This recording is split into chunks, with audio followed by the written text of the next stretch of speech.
Hi, this is Lucid Shaz in front of the Yarra River. This is South Bank, Melbourne's right behind. There's a gentleman here. And today I want to talk about something very, very special to me. It's something that I don't really tell a lot of people, and now I'm going to share with the entire world.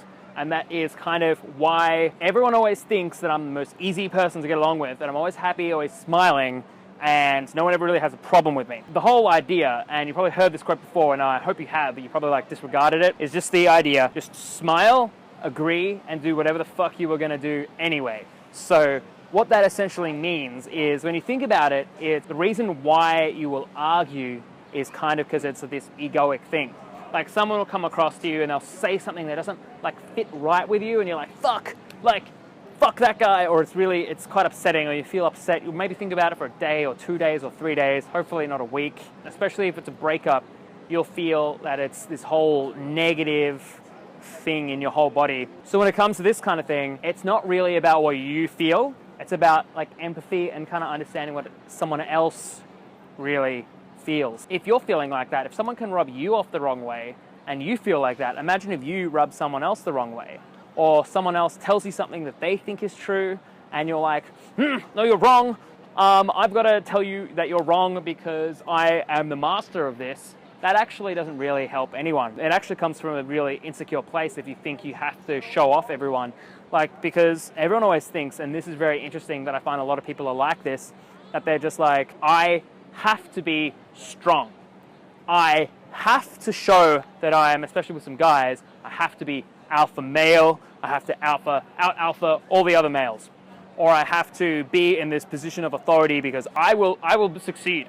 I know what's right, and I am this. And the irony is, I'm telling you what this is, and I'm just telling you what works for me. You can take it or leave it. I don't give a shit. If someone comes to you and they say something that doesn't really quite work with you on your end of the things, you should be really asking yourself, would someone with a lot of power really worry about someone taking their power? Because on your end of the puzzle, if you try and focus on maintaining your power, that's out of scarcity, because there's no shortage of success. So why would you even worry about that kind of stuff? It's out there. It just have to, if you want to take it, then you can take it. This idea, when it comes to say happiness and things like that, is your locus of control. So what that means is, where is your locus of control?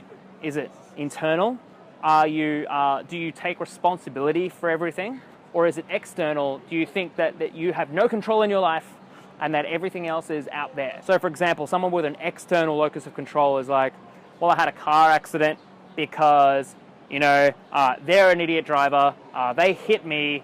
The pole, they should have built the pole there. The fucking police, they were there. Why didn't they do anything about it? It's everyone else's fault but me. What's wrong with me? An internal locus of control is someone who's like, fuck man, I shouldn't have been driving on that road. I should have seen it. I should have done everything. Where you want to be at in order to be a bit more happier, more secure with yourself, if that's what you want, a bifocal locus of control, where you respect what is in your control, you respect what's outside of your control, but you don't really get really egotistically caught up in it. That it's just this thing that happens, that the car accident happened, that some things were in your control, some things weren't.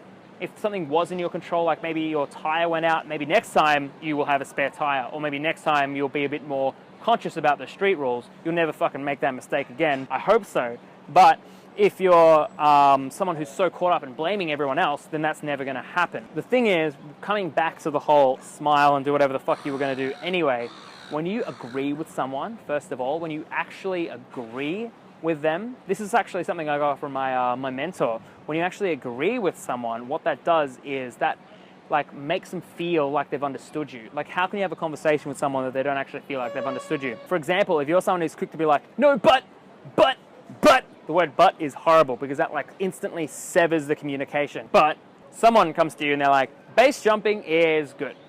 I like base jumping. Jumping off mountains is really good. It makes me fulfilled and all that. And you're someone who's actually lost a family member to that.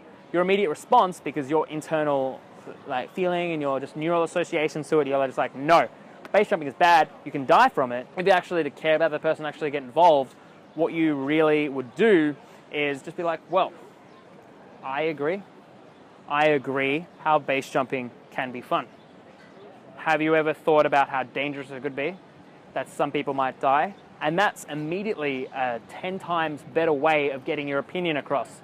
If you're like, no, but you could die. You're just defending your own ego and you're not actually appreciating that person. The key value behind this is that people just want to feel appreciated, and unless you establish that initial connection, you're just beating against the fucking stick. You're beating against the bush with a stick. The thing is as well, with forgiveness, I remember reading this in a book recently that just really stuck in my head, is that forgiveness isn't about forgiving them and letting them move past. It's about you moving past the issue. So if you start to practice this standard in everyday life, comment in the box below that you are actually going to start practicing agreeing with people first before you start arguing. Then maybe later you can comment and I will actually read through them later just to see how actually people found the results. If you start practicing this habit now, it'll start, as in the last video as seen here, this will start affecting your life in other ways as you build that muscle stronger and stronger. My face is about to melt off because we're in Melbourne, in Australia. It's not always fun in the sun, but now it's just sun. There's no fun. If you like this video, if you want to support me on this adventure together, I don't want anyone subscribing if they're not actually part of this with me. So subscribe, and I'll see you in the next video. Fuck, how do I say this? Shaz! Fucking flies.